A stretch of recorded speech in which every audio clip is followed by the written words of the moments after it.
Live on the air. We are live. Welcome, welcome, welcome to the council. Good afternoon, everyone. We are here in studio, and today we have a very special guest. And I just want to make sure that I announce to everybody, let everybody know that the show is brought to you by Remax Alliance. Remax Alliance, best place to sell or buy a home in Colorado. Go to homesincolorado.com. That's www.homesincolorado.com. They are the leader in selling homes all around Colorado. And know the people personally very well. They're fantastic, fantastic people. We are just about ready to go live on the other camera here, so give us just a moment, folks, as we're tuning in. And we are live. Welcome, good afternoon, everyone, to the council. I am your host, Charlie Pacello, and we are here ready to share with you an amazing, amazing story. Again, we are brought to you by Remax Alliance. Please, please, if you are looking to buy a home or sell a home, please go to their website at homesincolorado.com. That's homesincolorado.com. They are the best. I know them personally, and I'm so grateful to have them as a sponsor for the show. One of the themes that we're looking at today is, and I think it's really important to make sure that when we're talking about healing from traumas and injuries and making changes in our lives, that we have to look at character. We have to be able to see that the past holds us back because we don't really speak the truth about it. We don't really know the truth about it. And it's those secrets that we keep that keep us stuck, that keep us stuck in sick. And we've got to be honest with ourselves when we're talking about what it means to be able to heal from the past. I do a lot of work with people who suffer from PTSD and trauma. I help people to make meaning of those experiences and integrate those experiences, help them to forgive themselves and others from the mistakes that were made. And one of the key things that people really need to grasp is that it takes moral character to be able to realign oneself to the integrity that lives inside of them. Vincent van Gogh said that conscience is a man's compass. Your conscience is your compass. It tells you what to do and if you're doing something right or wrong. It's that little voice inside that says to you, don't do this, don't do this. And it's that if we don't listen to that voice early on in life, we end up finding ourselves going on a very different path. And it's often those little gentle whispers when we're young that are the key to helping us form the character that we carry on in life. Now, character is a sum of series of choices that a person makes throughout their lives. And, it was Socrates who used to say that it was that little voice that said, don't do this, don't do this. It wasn't telling him to go do this. It was telling him, don't do this, don't do this. That was the little voice that he needed to hear. But so often in our lives, we go against our conscience. We go against the things that we know are right in our lives. Maybe it's because of peer pressure. Maybe it's because we live in a hostile environment and have to make different choices. Or we just violate what our heart knows is the right thing to do. Our heart tells us, don't do this, but our mind says it's okay, do it anyway. No one will ever know. And so just that little deviation, it gives us on our subconscious mind, we think it's no big deal, but the consequence is that you start, once you give into that impulse of not doing what your conscience tells you to do is right, it's like cheating or lying. It gives an imprint in our subconscious mind to say that that's okay. And then it can create a habit or pattern. So when that choice comes up again, a similar choice or a similar option to lie, to cheat, to steal, all of a sudden it says we create a pattern for that continues to impact the quality of our lives. And if we continue down that path, what was a straight line begins to bend. If a farmer, I'll use this analogy, if a farmer is plowing a field and he's not staying straight, he's not plowing straight down that line and he deviates just a little bit, it may not seem like something big at the time, but if he continues on that and he looks at the furrows, the rows that he's plowed, it's gone completely, they're all crooked. And so he has to go back and start over. And so it's really important that the choices that we make in our lives, how are we doing it? Are we coming from a place of goodness and integrity? Are we coming from a place of trying to just fit in? Are we angry and doing it out of a place of resentment or revenge?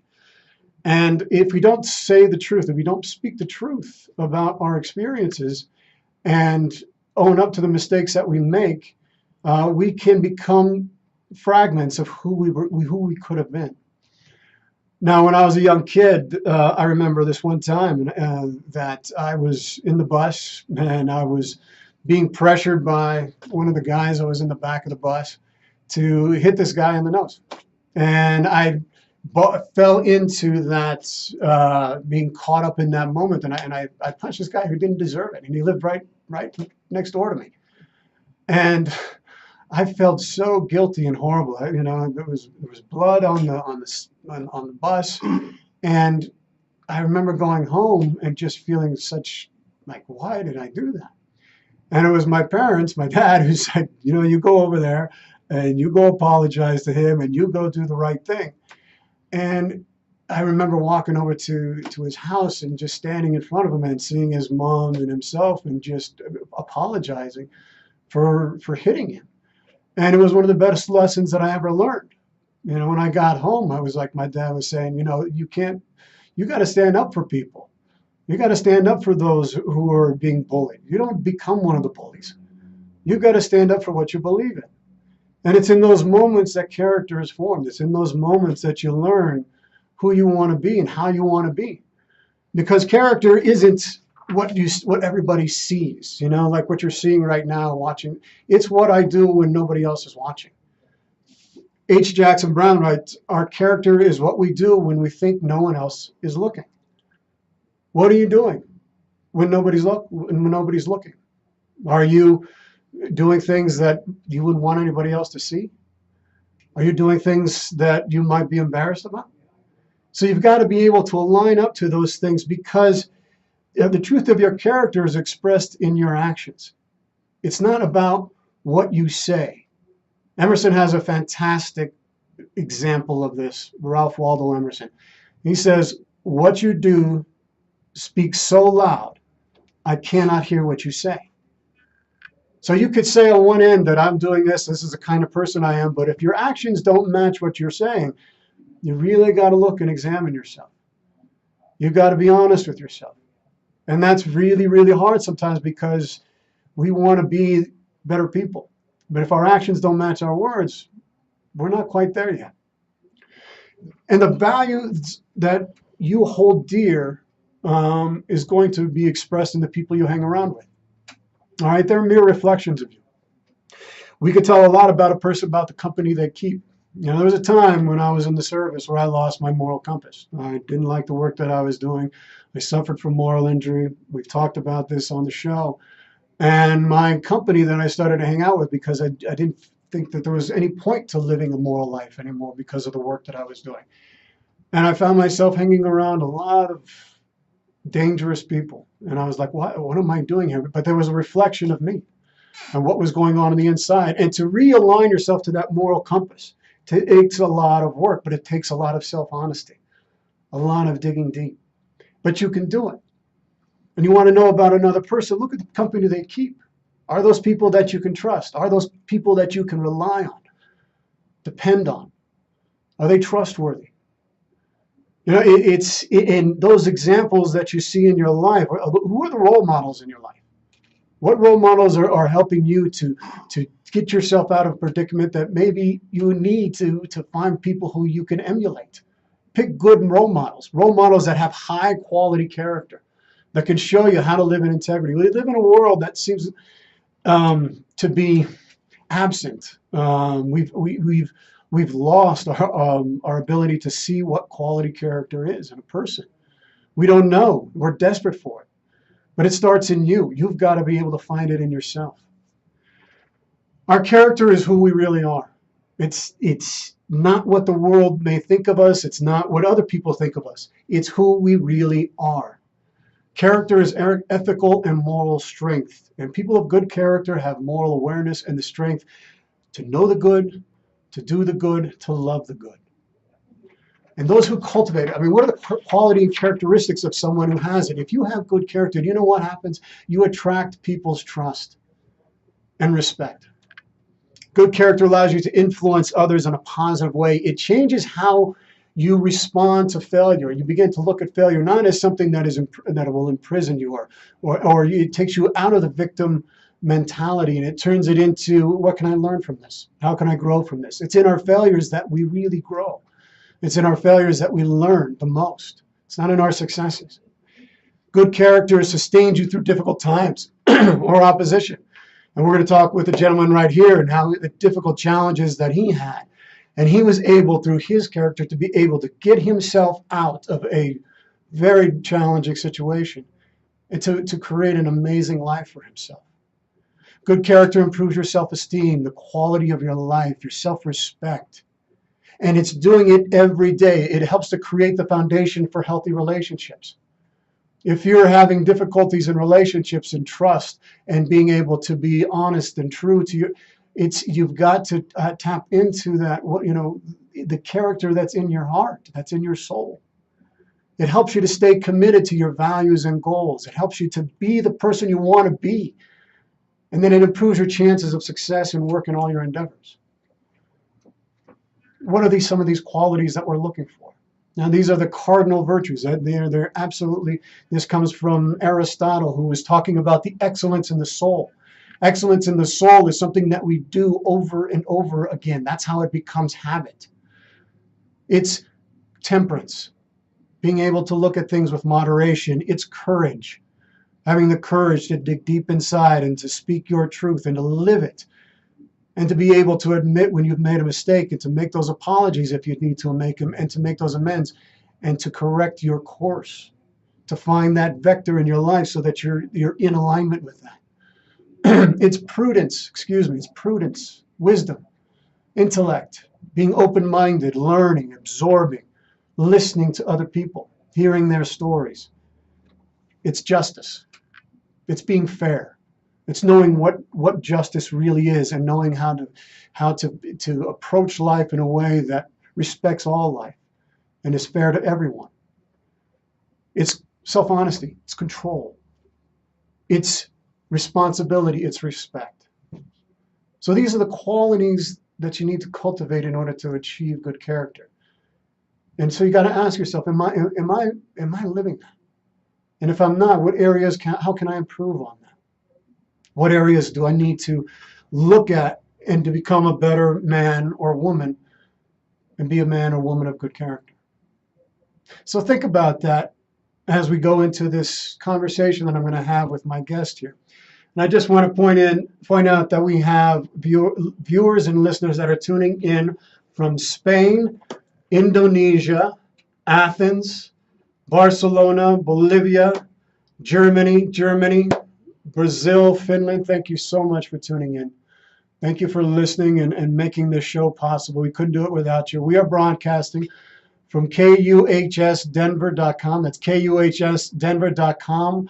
We are broadcasting the best shows, the most important shows, and music, best music all around the world.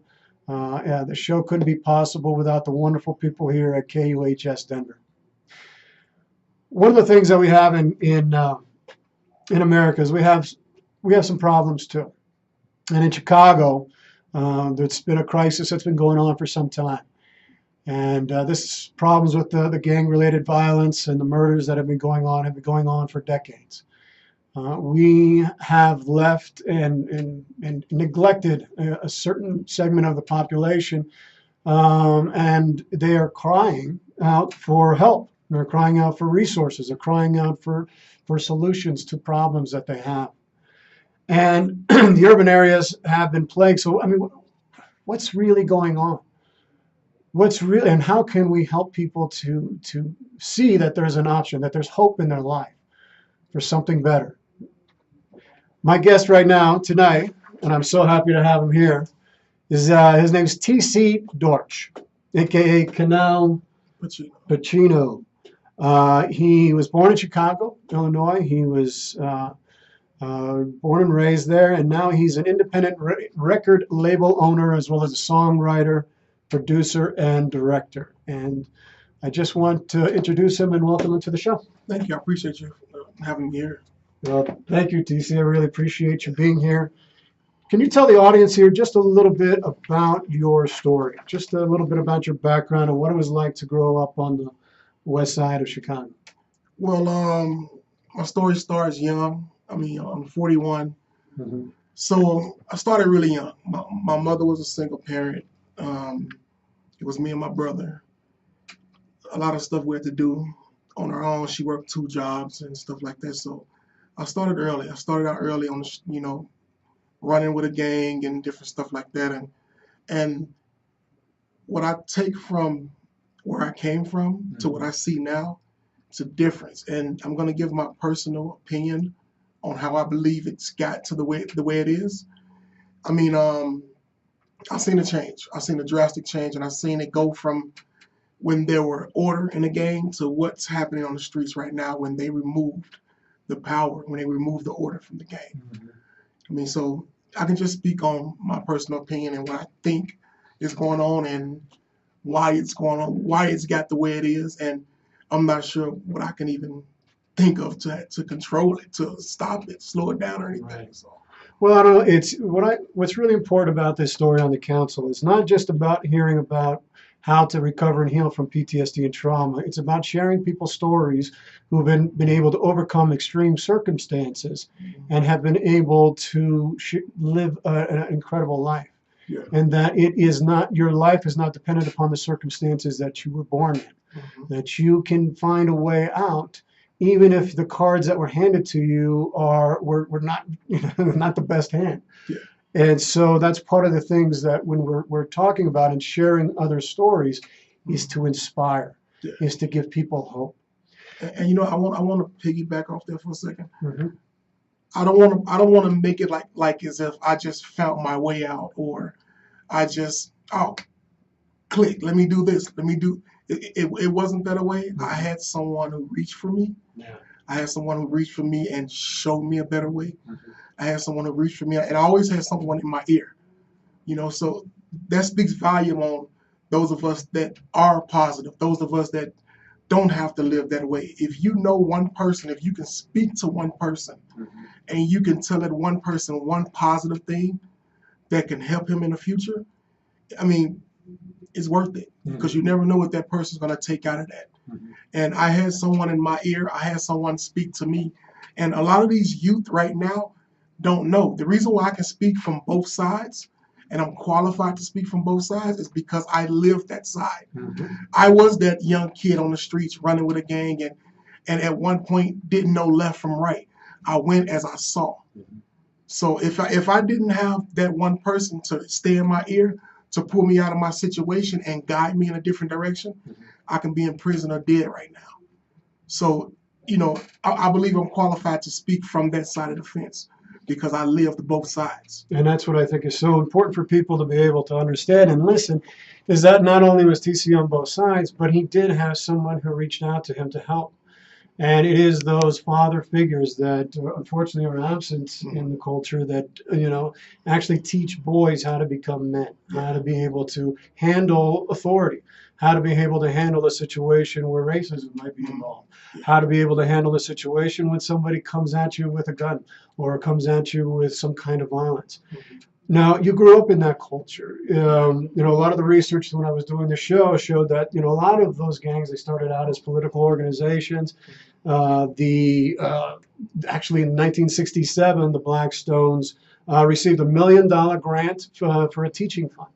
And then 2 years after that, President Nixon invited the Blackstones founder, Jeff Fort, to the inaugural ball. And so many Chicago residents see these gang nations as institutions. I mean, they're part of the neighborhood. And the Italians had their gangs too. I'm Italian, so we had our gangs as well with Al Capone and others. When and how did this change? What did you grew up in that? Share what it was like. What was your options as a boy? Well, early on, before I had that person in my ear, what I took from a gang always had order. Mm-hmm. There was order in a gang. There was gang chiefs. And I learned how to be a man from a gang chief. I learned responsibility from a gang chief. It might not be, what someone would call positive responsibility or a positive way to reach out to a child, but as me being in the gang, there was order. We couldn't go and start a beef with an opposite gang unless we got approved from our gang's chief. And if we did without the approval, we would be in violation with our gang. I mean, you couldn't go to a playground and start a war with a gang where there's women and children running around. You couldn't shoot up a playground. That's something that you couldn't do. You couldn't go into a church and shoot up a church. Before they cut the head off the snake, there were order. We learned values. They were street values, but nevertheless, they were values. And when the politicians created the RICO Act, they started locking up all the gang chiefs. And, it's like you cut the head off the snake. What happens? The body runs wild. Right. There's no order. That's why you hear about all the madness going on. They shoot up funerals now. They shoot up churches and, playgrounds. And you didn't hear a lot of that. You had your select few idiots around that done stuff like that, but it was never at the magnitude what you hear about today. And because they took the order out of it, it's crazy right now. It's running wild. And that's my personal opinion from how I see it.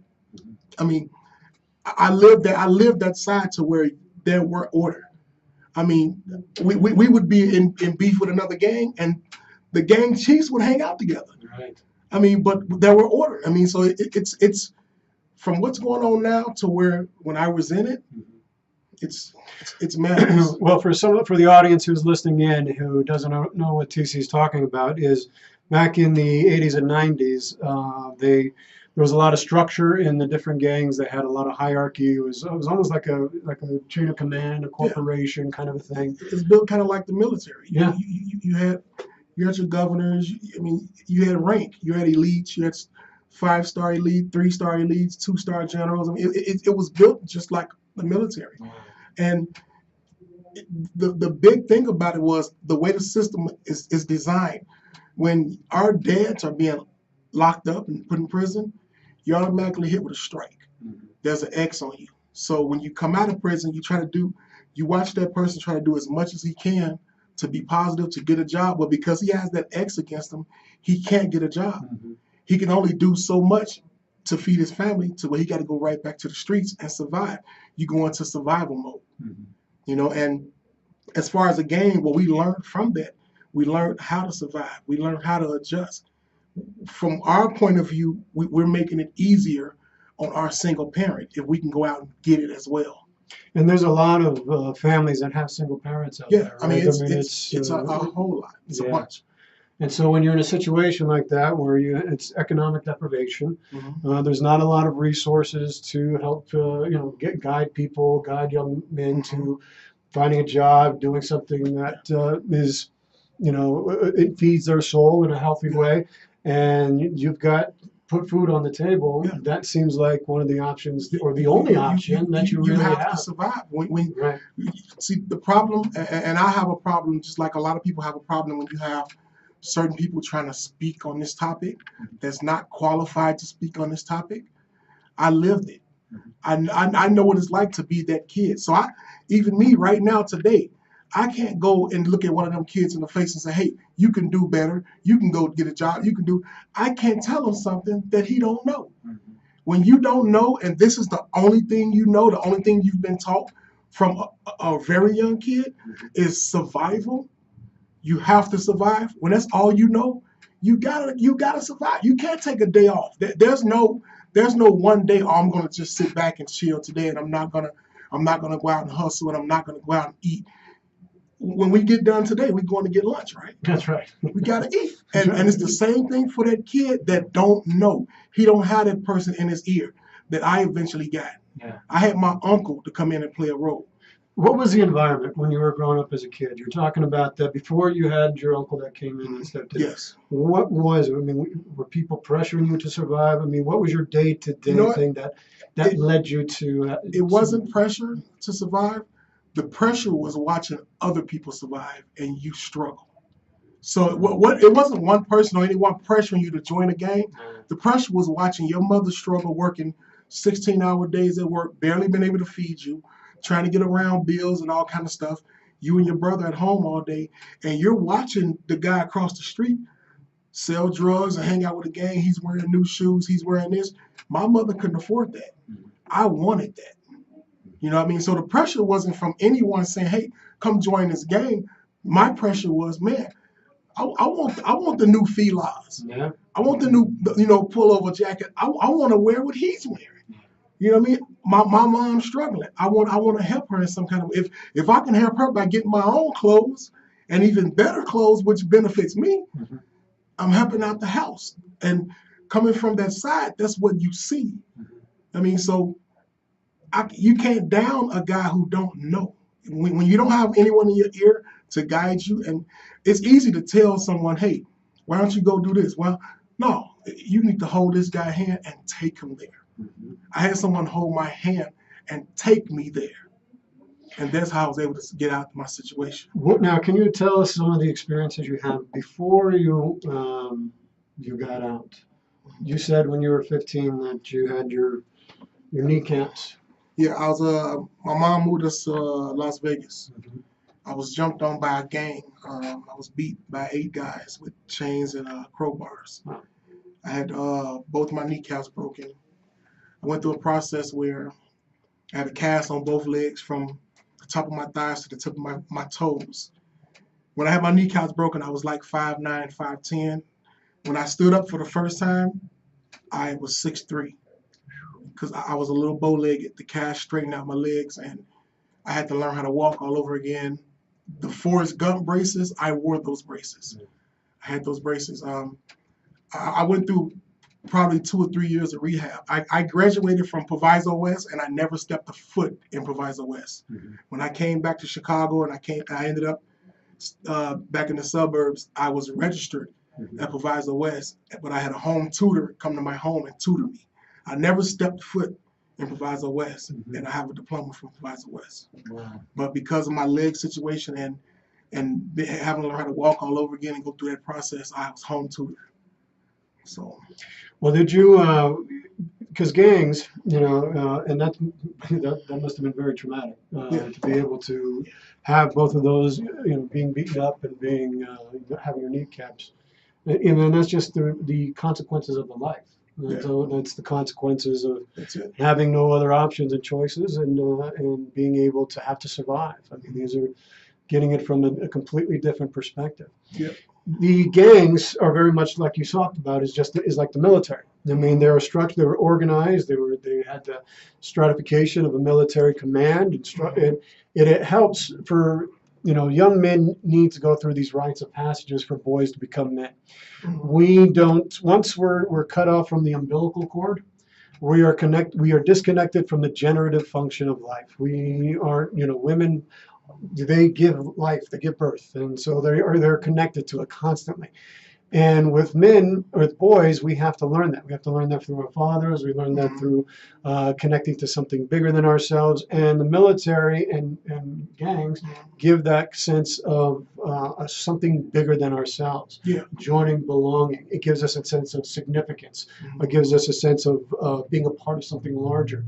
And it's a rite of passage. And in my opinion, one of the things that we're not doing a good job of right now is understanding the importance and the value of those rites of passages that a lot of the ancient societies used to do to help boys make that transition from being a boy to being a man, and taking all the responsibilities that are incumbent upon men to make, to raise a family, to provide a home, to do all the things that men are supposed to contribute in our society. And as a consequence, young boys that are without those father figures or are without those rites of passages look to gangs as the option. And you learn things from then. I'm not sure about now. When there were order, when they had actual gang chiefs, when they were ordering a gang, from my era, I learned how to respect a person. I learned to respect another man. I learned things from the gang. I learned things on how to be a young man when my father wasn't around. So, when you join the gang, I joined it looking at a way to get me some nice clothes, a way of new. I never thought of it like protection, and I didn't look at it like that. Mhm. I didn't look at it that I needed a father figure. That wasn't my. I joined it to better my situation at the moment, and when I joined, I learned those things. Mhm. I learned respect. I learned order. I learned to have balance. I learned patience. A lot of the stuff that you're supposed to learn from your father, these kids learn from games. I learned from a game. And my uncle is my father. I call my uncle my father because he's the person who was in my ear. He's the person who brought me up. I always talk about this. Mhm. I remember one day, I'll never forget this. I learned from him never to burn your bridges. I went to the corner store by our house and I told the guy I didn't have no money, but I wanted a bag of chips. Something cost $1. Mhm. He said, "Here, take it, bring it back later." I said, "Okay, cool." I took it. So I'm back at the house. I'm eating the chips, and I'm telling my uncle, I'm joking like, "Hey, this guy's stupid, man. He just gave me a bag of chips, talking about bringing the money later. He's stupid. I ain't bringing him nothing." And my uncle snapped on me. He flipped on me. He said, "No." He said, "You never burn your bridges. You never know when you're gonna need that man." He reached in his pocket, gave me $1, and said, "Go down there and get that man his money." Wow. And I went down there and gave him his money. And I remember that story Yep. to this day. And I learned never burn your bridges from my uncle that day. Isn't that, and that's really talks about how we learn character, how we learn to do the right thing, how people teaching us those memories like you had just right there with your uncle, the memory I had with my dad and going back and apologizing to the kid that I hit.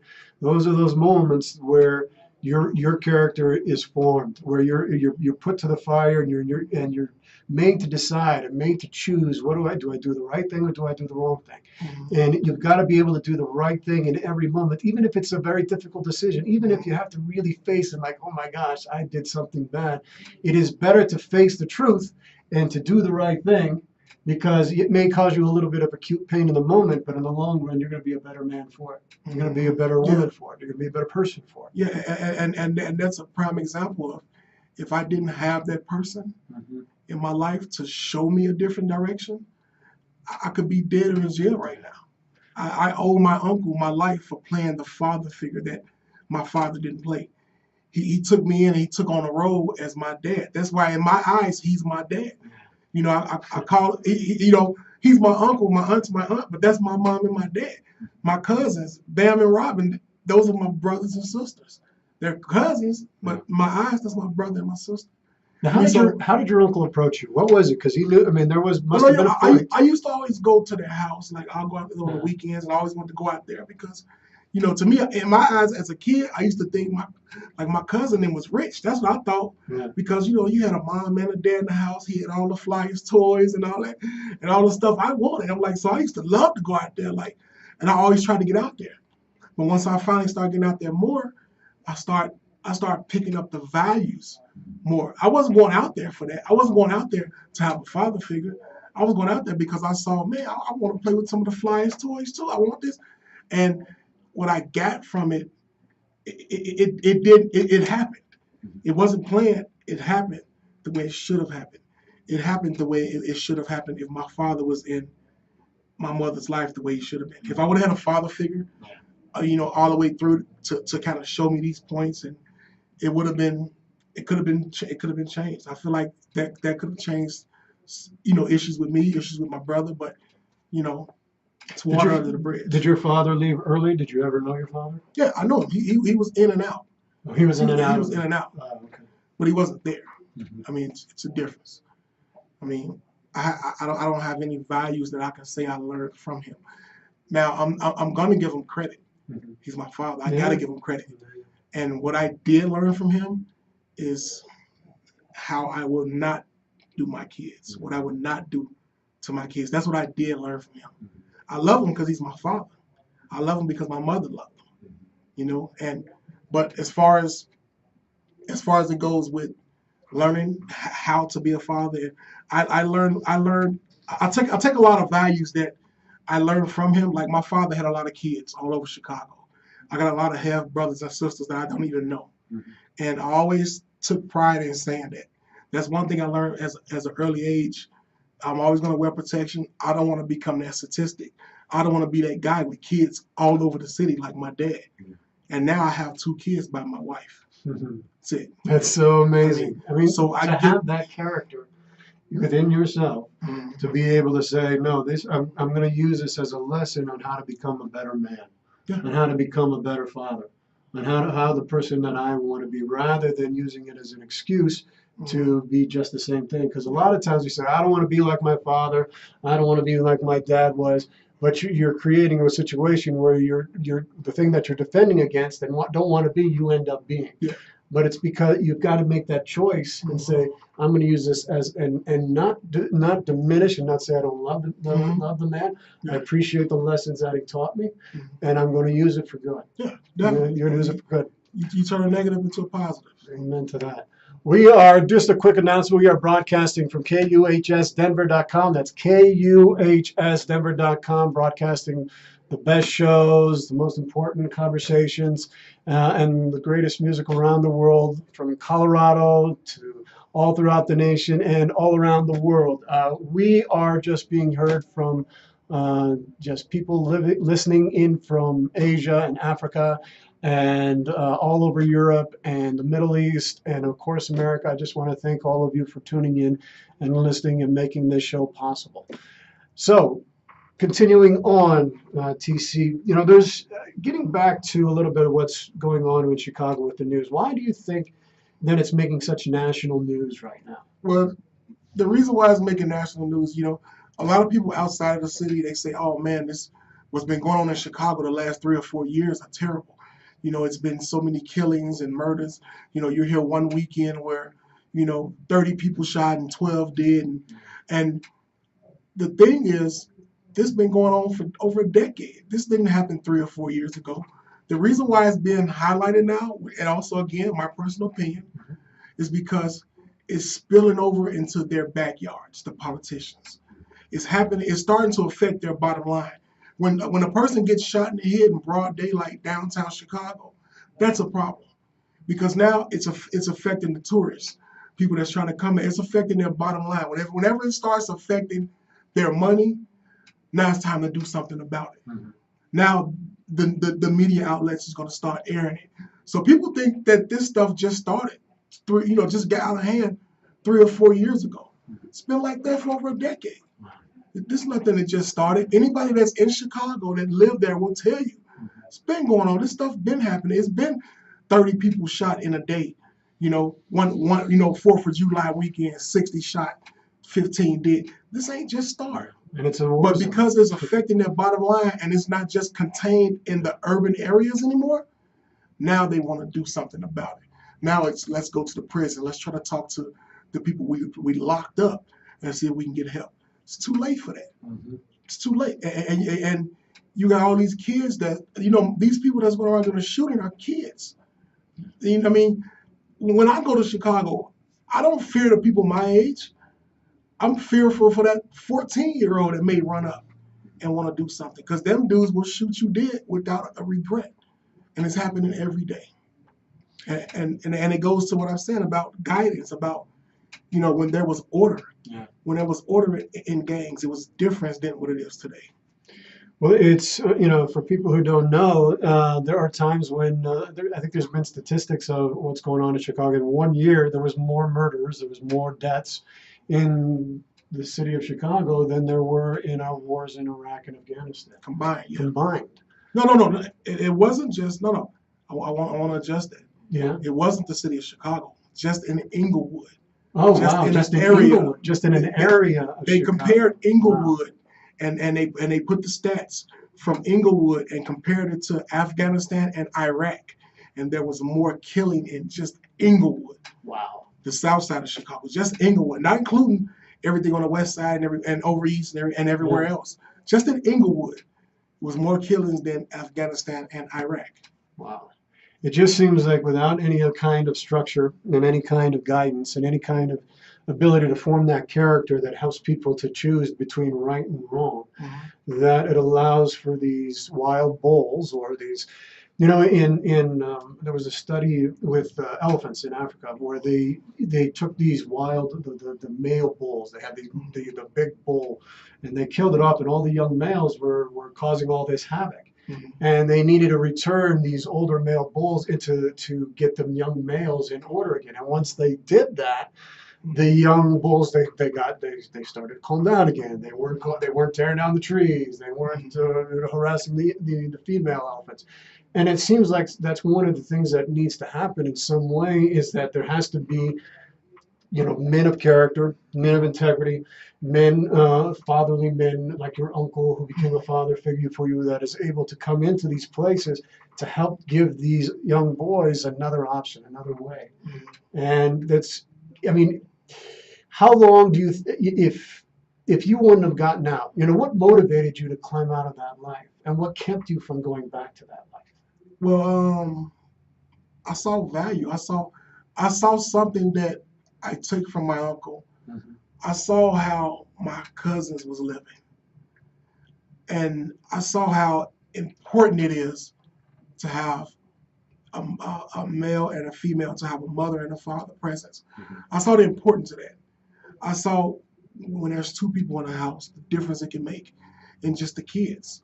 It's a big difference, and I wanted that. I wanted that for my kids.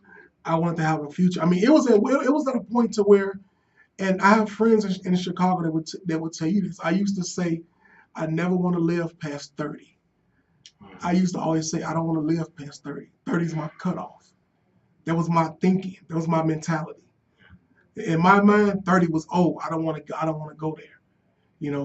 Because I couldn't see myself living past 30. I couldn't see me going into a situation that I was already in as a kid. I couldn't see me bringing other kids into that situation, following that path. Mm-hmm.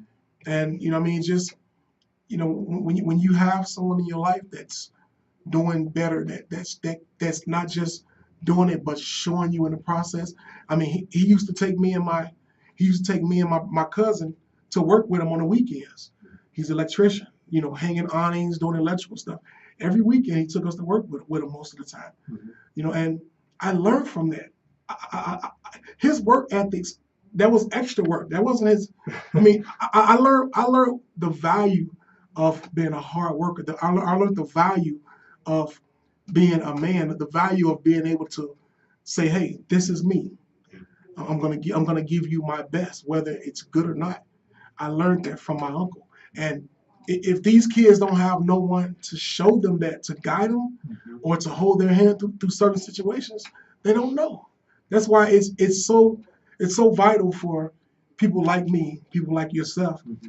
to have a show like this, to tell our stories. Mm-hmm. Because it may be one kid. If there's a million people watching this and one kid gets something out of this that changes his life and puts him in a better direction, it's all worth it.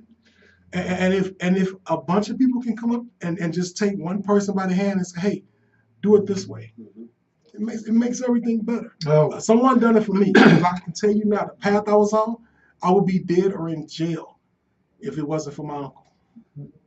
And I mean, well, it is. It's just that one kid, that one person who may be tuning in and listening in right now.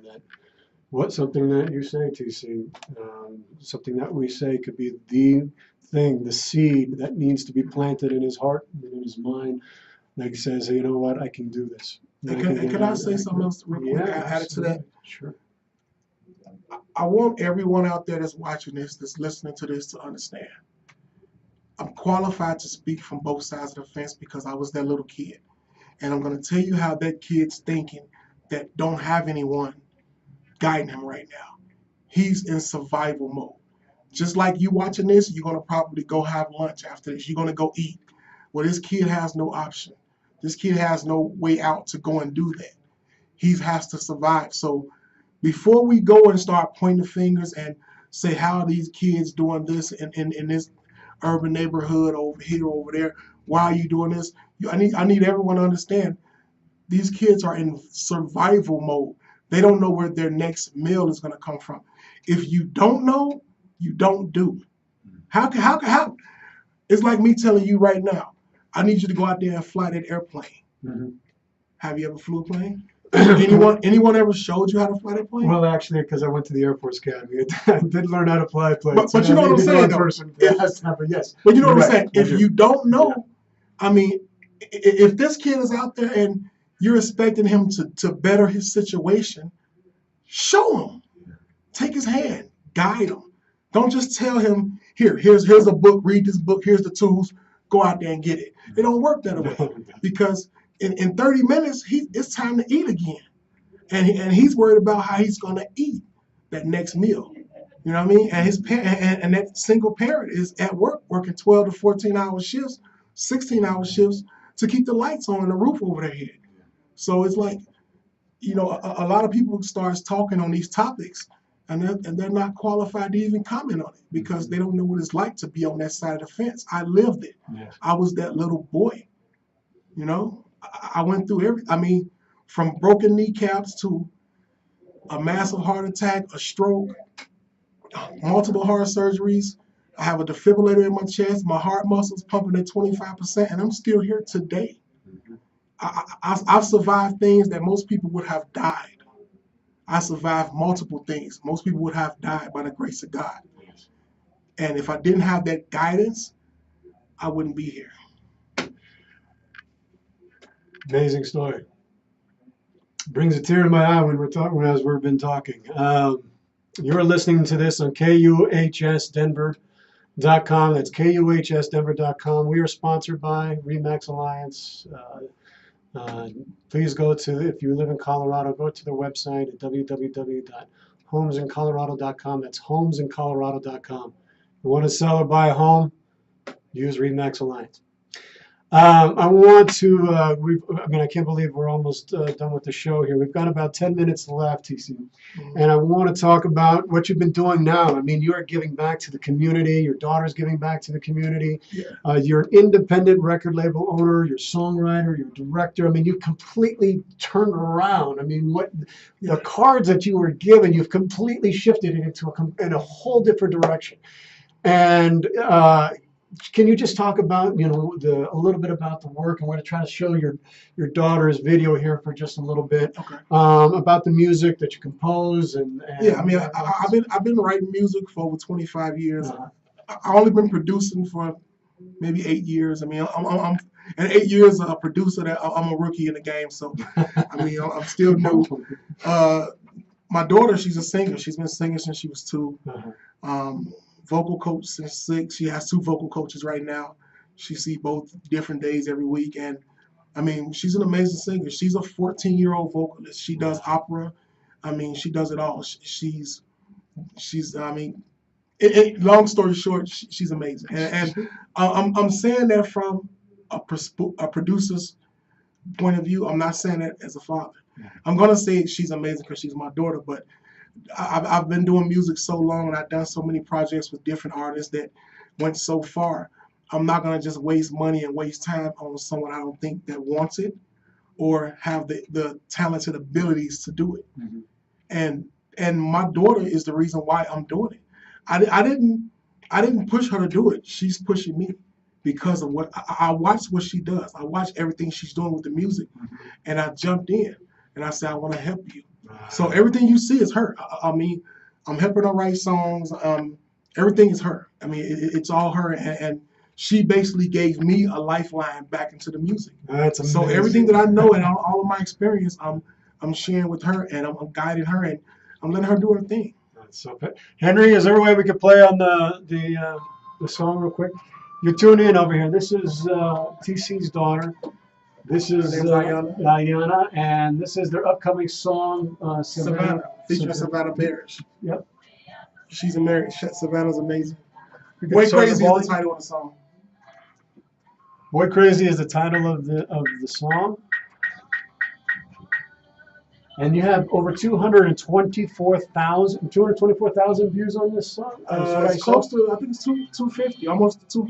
It was 2. Last night it was 250 47,000 views, almost 250,000 views. Over 250,000 views. This young woman, and she's fantastic. She's 14 years old. 14, yeah. Wow. Actually, she was 13 when she sung it. We recorded in Chicago. We fly back to Chicago or drive to record. We're actually going the end of May when they go to spring break. I got 2-day sessions, 8 hours each day. We finna go complete the whole album. That's so in fantastic. Chicago. Let's listen to it just a little bit. Yeah.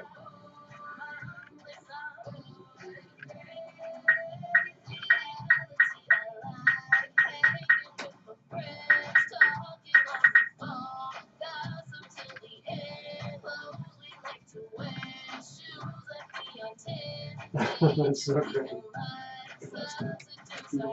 It's party time, yeah, it's party time, yeah. I had to get the volume. We are like every time, yeah. The world we know revolves around us every day. With lip, what should we wear? Pink, purple, yellow, gray. All I wanna do is have fun. Get good grades and win. Hang out with my friends. My mama thank God, my daddy thank God, my papa thank God. Crazy, my teachers thank God, my brother thank God, my uncle thank God. Crazy, my mama thank God, my daddy thank God, my papa thank God. My teachers thank God, my brother thank God, my uncle thank God.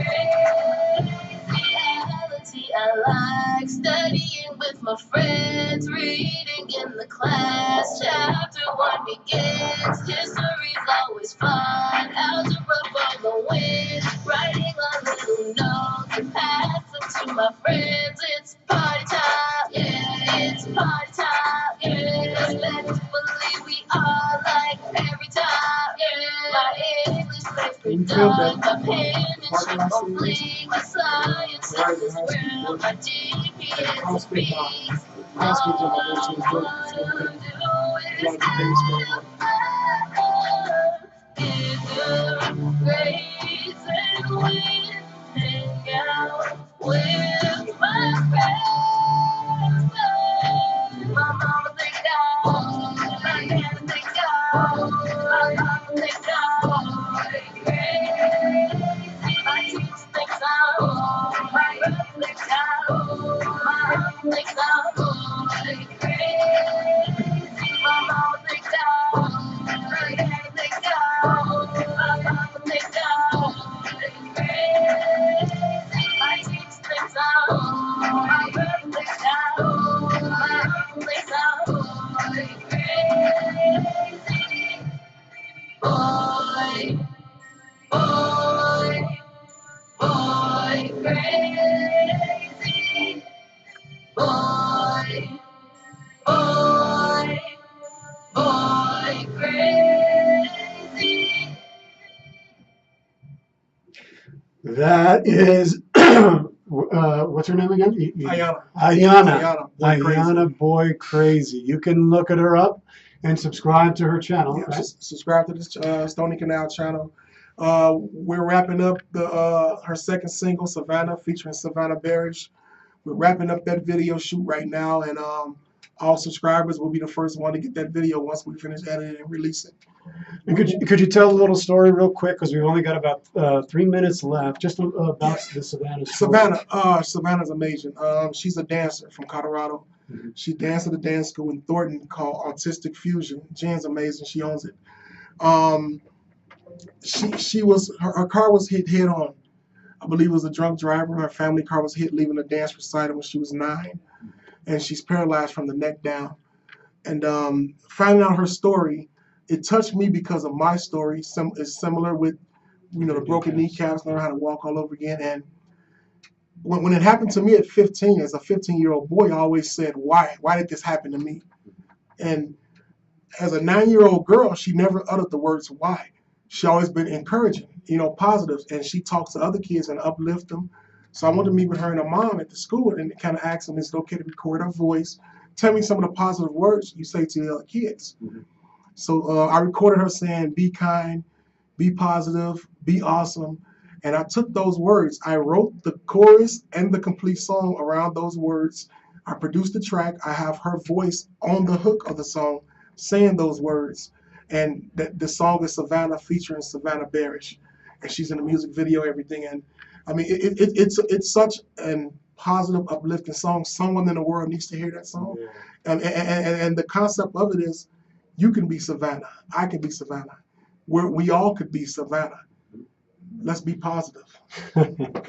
That's the second single. That's the promo on the Boy Crazy video at the beginning and the end. Right. The second single, we just got through shooting most of the video. We got one more scene to shoot at the dance school, and that video shoot will be a wrap, and we're gonna put it out there. So, That's so amazing, and I think that's a perfect way to come and draw this episode or this show to a close.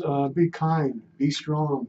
So all Savannah Be was positive. all was be positive. be Savannah. And this is, it's just, TC, you're an amazing story of transformation. You bring so much hope, a ray of hope for so many thousands and thousands of young men. And I thank you so much for being on the show. Thank with you. me I today. appreciate you having me. Really, it's been just an honor and a blessing to have you on. And I wish Thank you you. all the very best.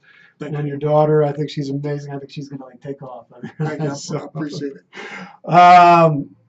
Thank you so much, everybody, for being on the show today. I just want to leave you with one thing before we close, and this is kind of talk to you just a little bit about character. This is a quote from Lao Tzu. Watch your thoughts, they become words. Watch your words, they become actions. Watch your actions, they become habits. Watch your habits, they become your character. Watch your character, it becomes your destiny. I want to thank you all for joining us on the council. The council is adjourned. May you all be well. May you all be free of pain and suffering. May you all be whole. We'll be back in 2 weeks. God bless.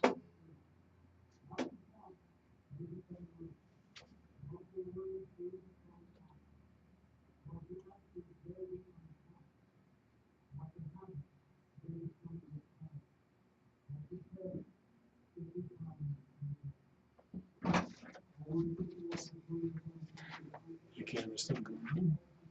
We're good. We're good. Thank you very much again for tuning in on the show. We're just waiting for which camera to go off. And I hope, thank you for tuning in. And we'll see you soon, 2 weeks. Come back to the council. We're going to have another great show, I promise.